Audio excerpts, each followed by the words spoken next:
guys! Welcome back to my channel, Milagros TV po. At tayo ay magsisigang ngayon ng ako yung isda. Nakalimutan ko kung anong isda to guys.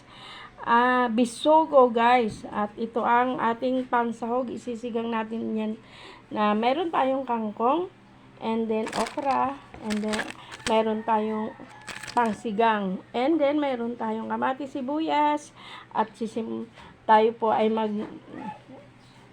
dahil ilang araw tayo walang ulam guys. At ito naman ang aking para sa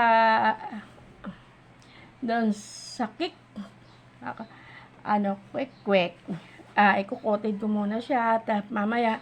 At ayan ay ang ating ito naman guys ang aking sauce ng masarap yan guys. Sauce yan guys ng fishball. Ayan guys, tayo po ay magsisimula na sa ating pagluluto ng sinigang na isda guys. Ito na po.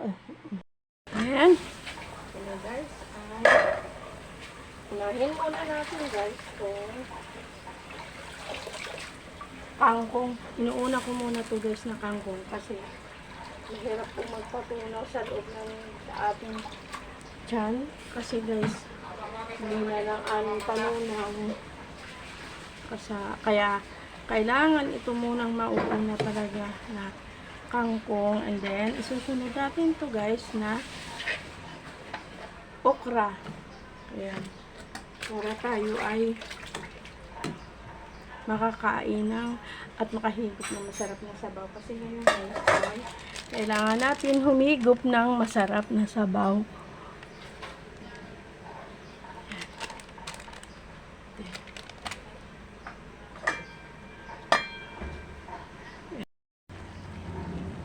Ay.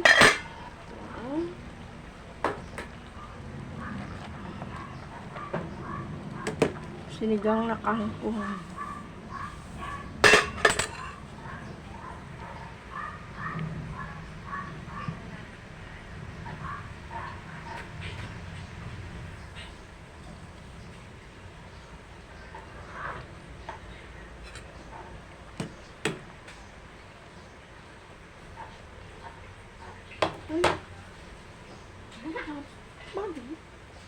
Hindi naman kita. Anong hindi? Stefan. Kaaga-aga eh.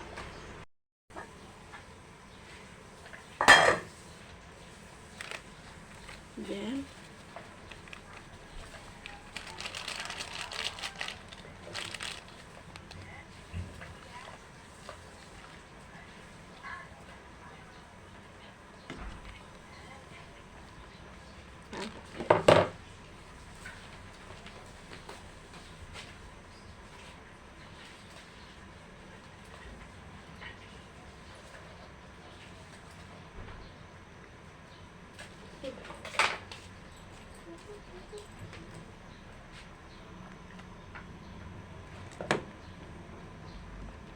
yan, sinigang na bisogo guys.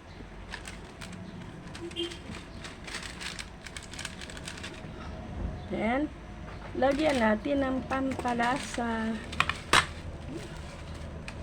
Magic sarap.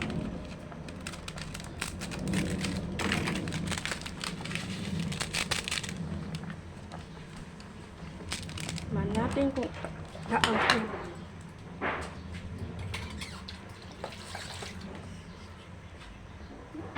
Natin.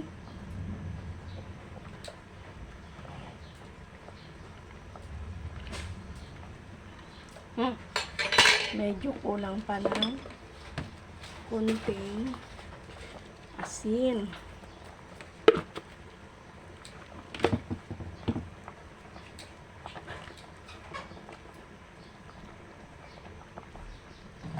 Ayan guys. Luto na guys ang ating sinigang sa bisogo. Ayan guys, bisogo. Wow. Ang sarap. Di pa siya masyado luto. Kaya, tuin muna natin.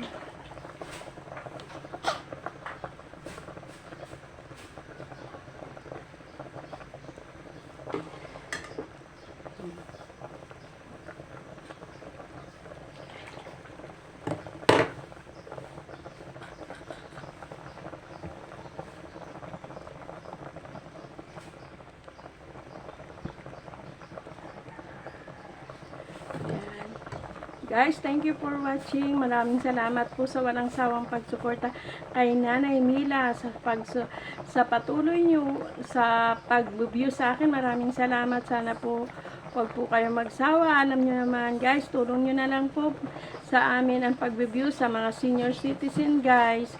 Ayan, bye-bye guys. Thank you for watching.